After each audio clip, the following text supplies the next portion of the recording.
Grand Rising, beautiful beings. I'm just sitting here with the my whirligig going around with the sun, casting a shadow and a dance on my face. And it reminded me how flashing lights can make me feel nauseous, can make me feel like car sick, motion sickness. And I've always also wondered about myself being under the spectrum.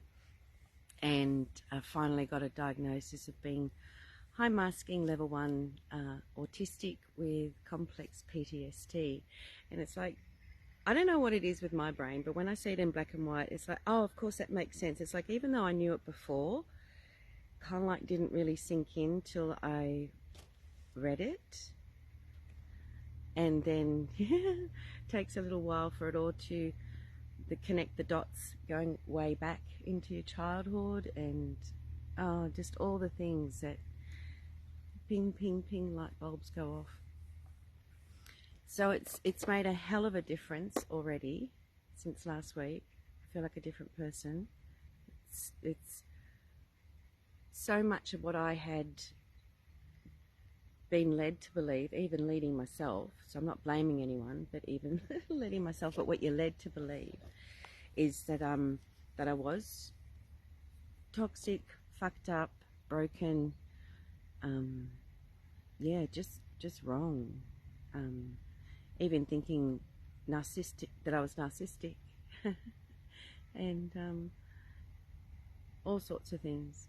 And it's like, oh no, everything makes sense. I'm just under the spectrum because of the way my brain works, and because my brain works differently, which then affects different aspects of myself within this experience.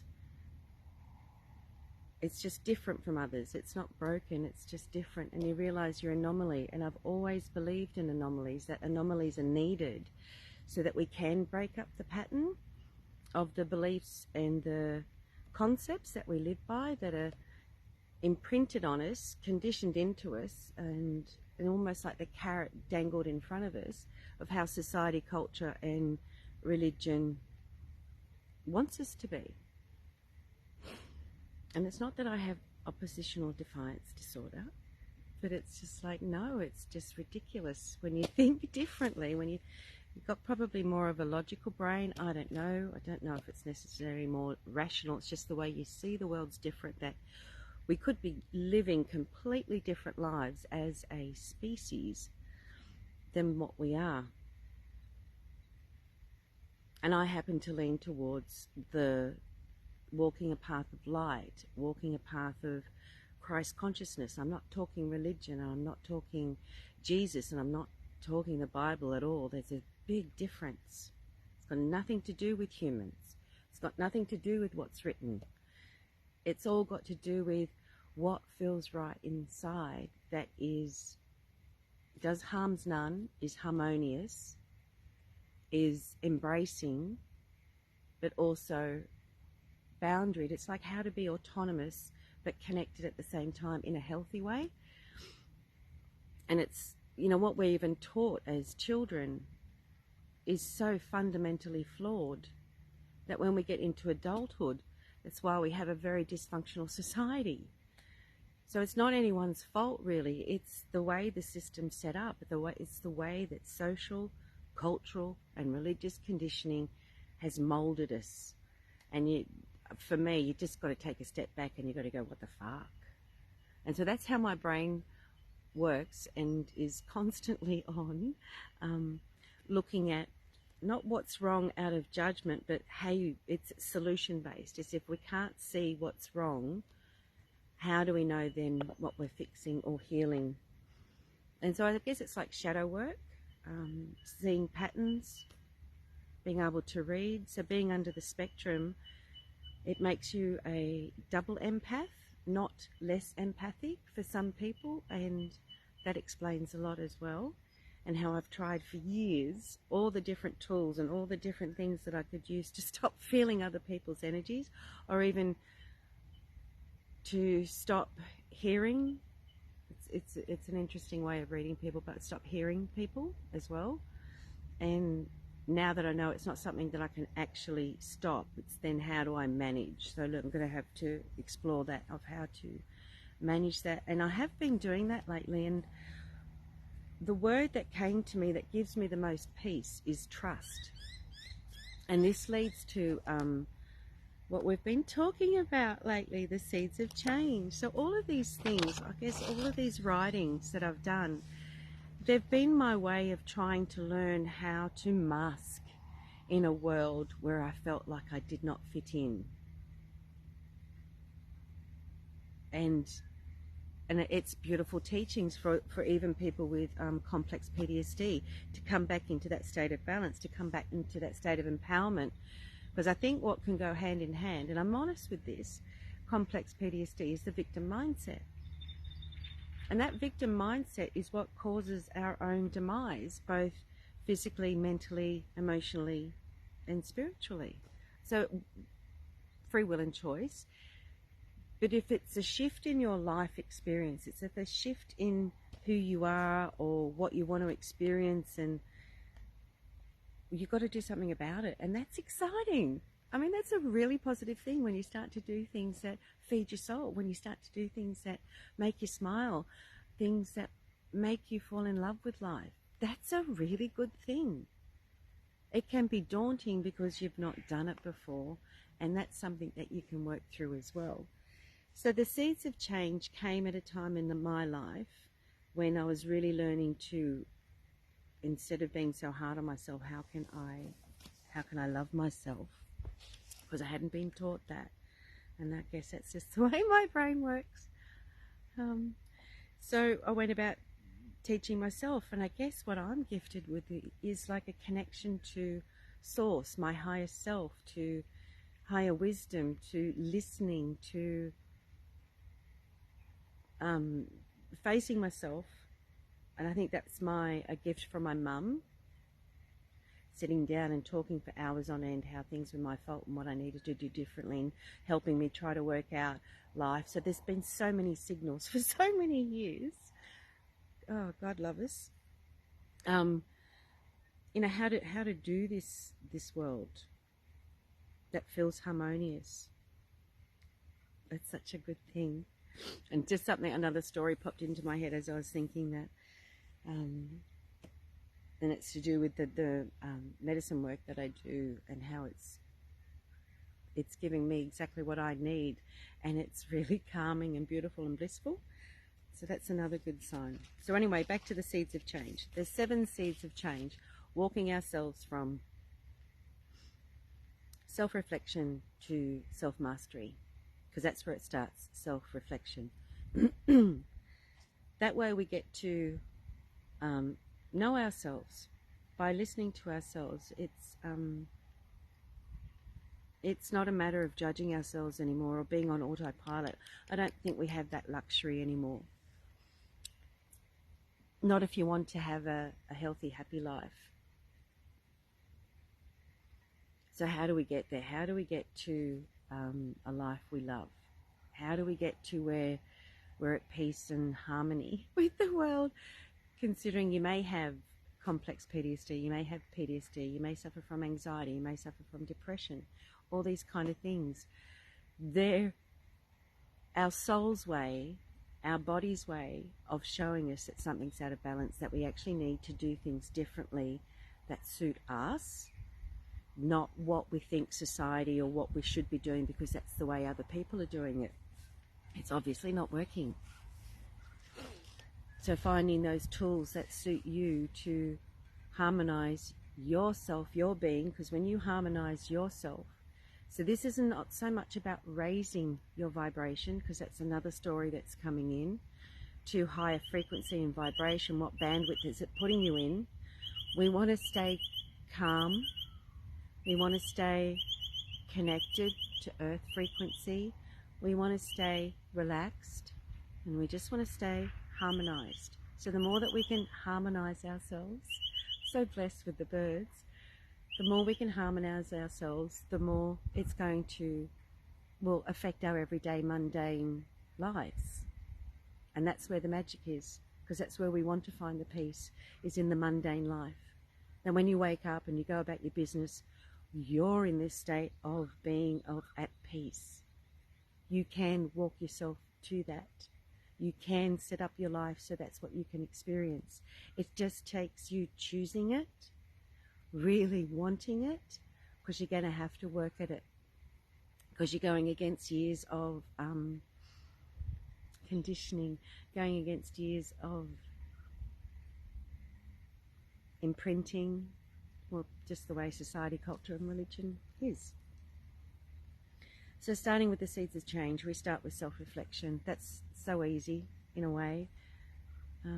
It's choosing, it's carving out time for yourself. It's actually deliberately choosing to take time to just sit and just do it 5 minutes at a time, 5-minute practice of listening to yourself. Tuning into your body, tune into your feet, your ankles, calf muscles, your knees, your thighs, your legs, buttocks, pelvis, your hips, your belly. Where are you holding tension? Your chest, your breasts, your shoulders, your arms, your hands, shoulder blades, your back, mid-back, lower back, neck, jaw, face, skull. There's a muscle between your skull and your skin. Is that relaxed? 5 minutes. Check in, tune in with yourself and listen to your thoughts. Are they racing? Racing all over the place? Can you try and hone in on one thing? Are you ruminating over one thing? Can you try and interrupt it, disrupt it with a different thought? 5 minutes. And you just get to check in every time and am I on the right path? Did that work? Did that not work? You know, it's learning to self-navigate, and we can only do that by listening in and tuning into ourselves. This leads to self-awareness. It starts to open up who you are, what you are, why you are. So you get to self-soothe in a way that suits you, and you get to self-correct in a way that suits you. And that's self-acceptance. Self-acceptance leads to self-respect. Self-respect leads to self-trust, which is really important. Those are the boundaries, your self-trust, which leads to self-confidence, your self-esteem, your self-belief. Then that leads to self-love. That's your self-mastery. So self-confidence. For realizing the kind of like the life I've lived, I think I've done remarkably well, considering I've wanted to step off so many times, for it being so heavy to be here, so uncomfortable, so awkward, how you don't get things right, and then when all it really was is you speaking your truth in a way, and it just doesn't land well. But it's not going to stop me from speaking my truth. Actually, with knowing this now, I'm even more determined to bring a non-neurotypical mind to a neurotypical world and challenge it. Because what it's showing me is that we do need more empathy. We do need more open-mindedness or questioning. We fucking need healing. Sorry. We need healing as a species. Oh, so much. Anyway, so we do this by healing ourselves, learning about ourselves. And this is like learning about quantum physics. This is learning about spirituality. It's learning about where did we come from? How are we here? What is our purpose? Is this the kind of life you want to live? That's in where we've been in a state of war for I don't know how long. How we treat one another. How we treat the earth. We are so lost. We are so far disconnected to our physical bodies. We don't listen to the signals. We take pills to mask it so we can keep doing what we're doing. We've become so lazy in our thinking. We've become so lazy in our actions and beings. We've become lazy in our curiosity. We've become really afraid of the edge of our comfort zone. We have shrunk and contracted so much, and yet we could be so much more. And treat each other so much better, and in completely different ways, and even how we live. Anyway, that's a different mind, it's a different mindset. And so for me, it's like, well, love truly is the answer in a lot of ways. And it's not this unconditional love where all is as it is. That's God. That's the grand overseer of all designs. That's not me. That's not me. I'm not there yet. Otherwise I wouldn't be here, me. So I'm here learning to love and be loved, but have it with boundaries. And pretty much that's in every relationship, whether it's with a checkout chick, whether it's with your auntie or uncle, your mother or father, your siblings, your children, your lover, your partner, your friend, your work colleague. But we can't do it, can we? Why is that? My view is the left-thinking brain now is retarded from trauma, abuse, conditioning, imprinting, concepts and constructs that are just like brainwashed into us. That the left-thinking brain's now retarded in a way.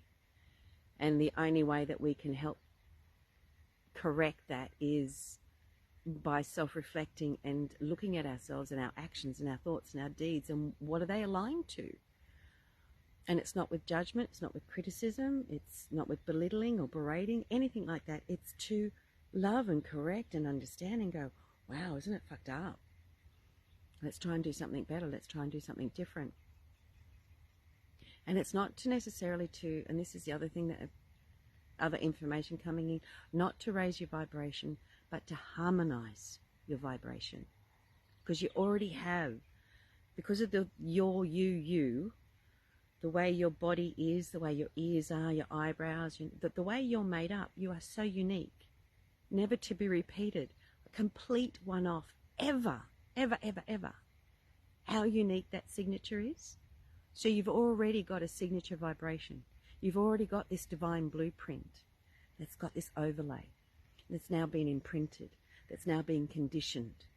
So if we can learn to tap back into what is that divine blueprint, what is that energy signature that is yours, and harmonize it. That's all you have to do is harmonize your own vibration, your own unique signature frequency. Harmonize it.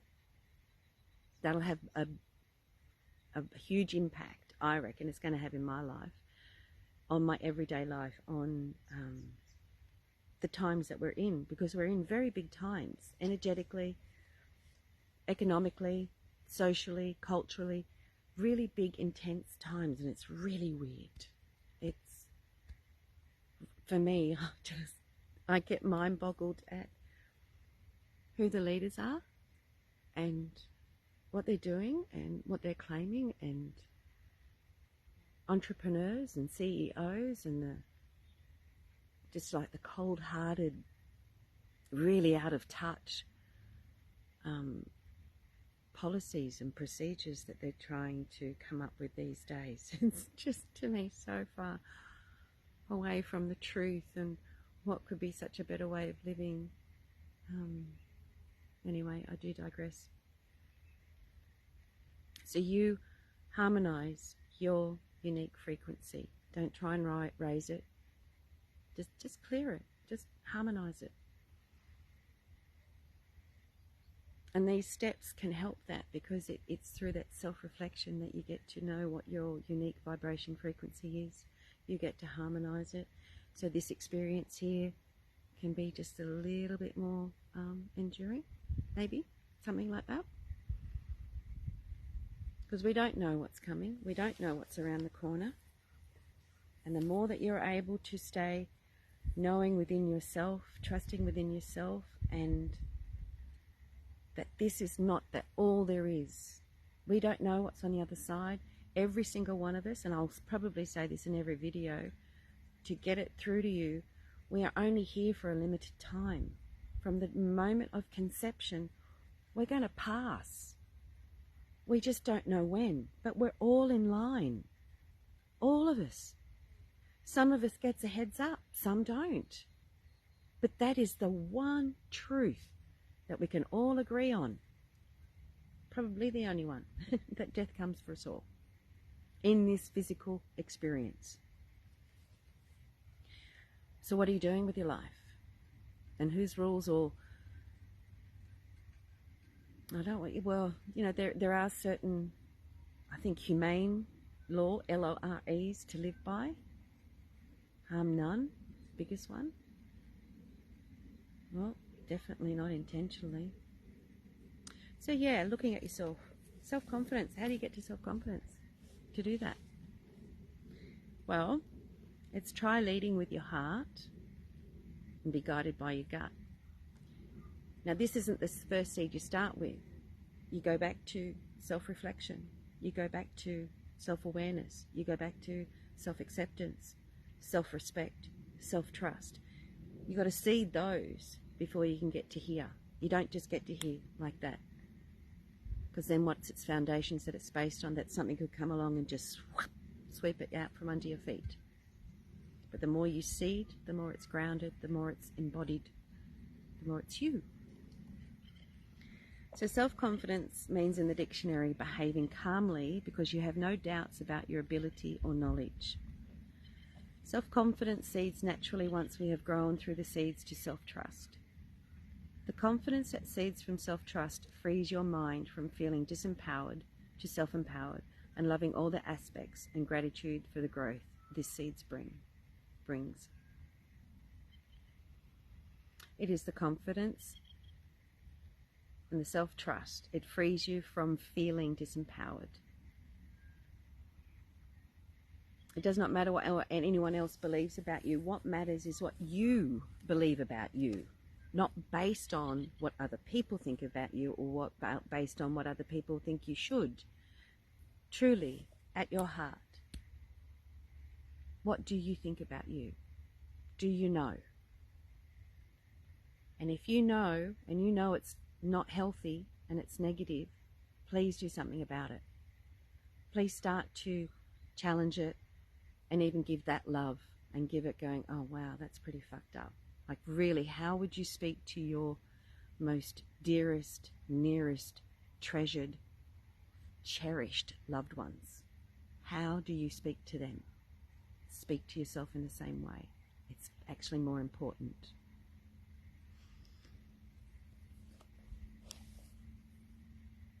It does not matter what anyone else believes about you. What matters is what you believe about you. To know what you believe about yourself, you must begin with the first 3 seeds. No doubts does not mean only knowing your gifts and strengths. It's about knowing your curses and weaknesses. And that comes down to where we're flawed, where we're wounded, where we're in our victim mindset. And it's not to judge, belittle, or wallow in them, but just to be self-aware. So no doubts about your abilities and knowledge means all-encompassing of what you can and cannot do, so that you choose wisely, so you know what works and what doesn't work for you, what lifts you up, what brings you down, what heals you and what harms you. It's like, let's get wise now. Let's make some wise choices. To me, it seems like so logical, and yet you go to put it into practice and it's like, oh, what the? And that's when you realize that the body's programmable because the left brain is. So you've got to practice at it. So the more you do it, it just then becomes natural. We weren't born all-knowing. We didn't even know how to sit, walk, or talk. So we've got to teach ourselves these things of what works and what doesn't work. When we get to this seed, we already know ourselves on an intimate level, enough to realize the mind is not all-knowing. The mind is programmable, therefore corruptible. It'll talk you into things, out of things, around things, and even having you believing lies all your life. The mind is a tool that helps us relate to our environment. Our heart, which we have now connected into by the seeds we've previously planted, has become our driving force. We have more neuro pathways in our heart and our gut than our brain. Our heart speaks of wisdom, love, and compassion. Our intuition is our navigator through life, showing us the red flags, the warning bells, the brick walls, the dead ends, and shows us the green lights, the way forward, the energy flowing, and the open doors. The mind is a tool that belongs in the boot. taking in the scenery and information so that holistically we can process and move forward in life with confidence. Then that leads to self-love, to self-mastery and self-regard. You are allowed to be both a masterpiece and a work progressively in... You're allowed to be both a masterpiece and a work in progress simultaneously. And that's the truth of it. No one's born perfect, and yet we expect it from one another. We expect it from ourselves. It's like the part of our mind, and I think this comes from the retarded thinking, the victim mindset. It's accepting that you're flawed, you may be wounded, you may have PTSD, you may have complex PTSD, and most of us do. When you look at your own stories, and I know my story, I know all my nearest and dearest, their stories, and even those, I'm not even in connection with anymore, their stories, is the pain and they've gone through that they would have. Not just PTSD, but complex PTSD. And that can really fuck you up. It can really change who you're meant to be because of all these things that have happened to you. So there's a couple of YouTube women started following, and that's been a game changer. I love learning these new things because it gives you new tools, it gives you new awareness, and it can be life-changing. So, understanding complex PTSD can have a huge effect. But it's not to wallow in it or stay in it. You can do something about it. And that can be a game changer, because then you start to look at each other through that lens of, my God, we've all got PTSD or complex PTSD at the least. And so that means sometimes we're going to trigger each other. Sometimes that means we're going to be super sensitive one day and not the other. Some days we're going to be defensive, and some days people are going to behave badly unconsciously. Maybe not be aware of it, maybe be aware of it, but not attach any meaning to it.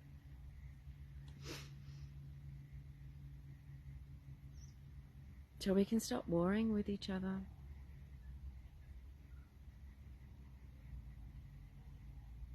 Wouldn't that be nice? Anyway, it's Tuesday today. It's going to be a beautiful day. I've got a to-do list today. That's what I like. I like my to-do lists, and I've got different journals for different to-do lists. Helps me.